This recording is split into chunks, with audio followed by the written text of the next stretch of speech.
Alright YouTube, as promised, I'm back doing another video on the Vic. Gonna lower it a little bit, so if you're looking to lower your Vic, some of the things you're gonna run into, well, we'll first start off with, definitely have your jack stands under it.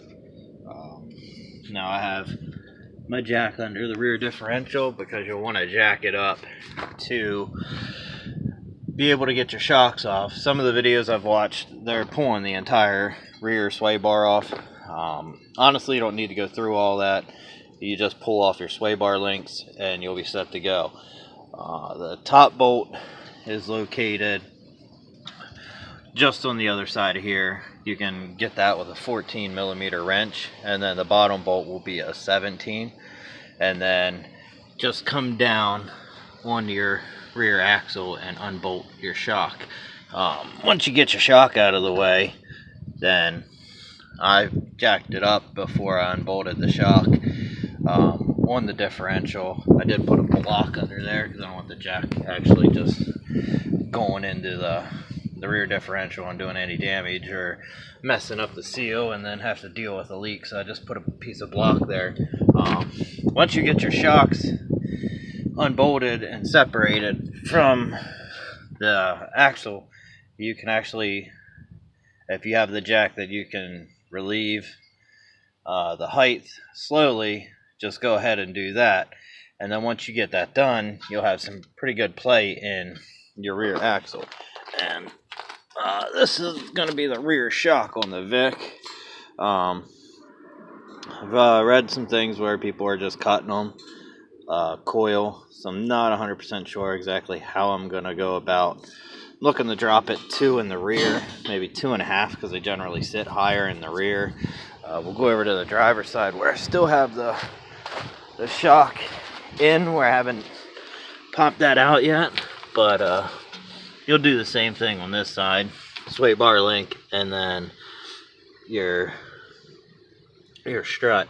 One thing I did notice with mine was the bolt for the shock on the passenger side did not want to move at all, so I ended up having to go to AutoZone to get a new rear shock bolt. They're like $5.99.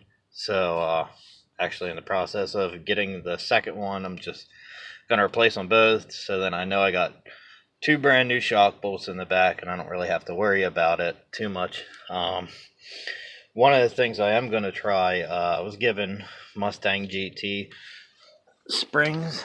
Now they're not the GT 500 springs, but I'm going to try those, being that the back is pretty easy to do. Now there is a significant difference in spring width in the two, so I'm really up in the air of if I really want to try that or just say screw it and cut a coil off or a coil and a half. Most people are cutting a coil off and they're getting roughly 2, so if a coil and a half would put me about 2.5 in the rear. I just want to level it out, so maybe I'll do like 1.25 coil if I can figure out where the measurements for that would be. But I'm going to see if the GT 500 spring fits. The Crown Vics are pretty solid, but I mean, like I said, there is a significant width difference in the two. So I mean, if the GT or the Mustang spring fits and seats well, maybe I'll throw it on and see what it looks like, throw the bolt into the shocks and stuff, and just kind of mock it up and see what it looks like, and go from there. But I'll pick the video back up once I figure out if I'm gonna go that route or if I'm just gonna say screw it and cut them. So I have the rear GT spring in on the driver's side. Seems to seat in there pretty well, so I'm gonna go ahead and do the driver's side, bolt everything up real quick, throw the tires on, and see what difference that makes. If you look up in here, I mean, the shock cap actually fits pretty nicely, so I'll pick that back up once I get a little further into this. Alright, I'm back again. So I got everything bolted back up, sway bar links, the new shock bolt. Whenever I do any new bolts on my vehicle, one of my pet peeves is I'll take my lithium based heavy duty grease and do the threads. Just makes it a little easier slipping them on and off.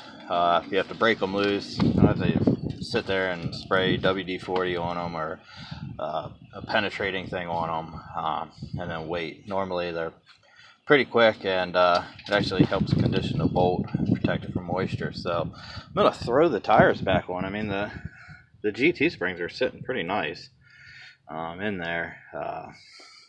The only thing I noticed was if you put the tag up, the bottom of the of the spring actually sits a lot better on the axle. So I'm going to pause this one more time, put the tires on, and take the jack stands out and see where we're sitting. I did measure it before. I was looking at about close to 3 inches between the top of the tire and the top of the wheel well here. It might have been like 2 3/4. So we're gonna see where this puts it at. So I'm gonna pause this one more time, see where that puts it at, and if I don't like it, then I may be looking at just doing a cutting the springs. Alright, YouTube. So everything's all back together, tightened, and it definitely looks like it dropped it some in the rear. That's compared to what it was. Now, granted, I didn't drive it anywhere yet, so I'm gonna probably just take it around the block here, see if I can get the springs to seat a little better. And right now I'm measuring right around 2 inches from the top of the tire to the wheel well. So we'll see what it looks like here. I'm gonna run it around the block and see if I can get the springs to settle in, and then I'll pick the video back up. Alright, so I took it around the block a couple times. I mean, it's pretty much where I want it. I don't really care for that huge gap in the wheel well. Let's see if I can zoom in. And so it definitely dropped it like 2 inches from the top of the tire right now. So that's what I was looking for.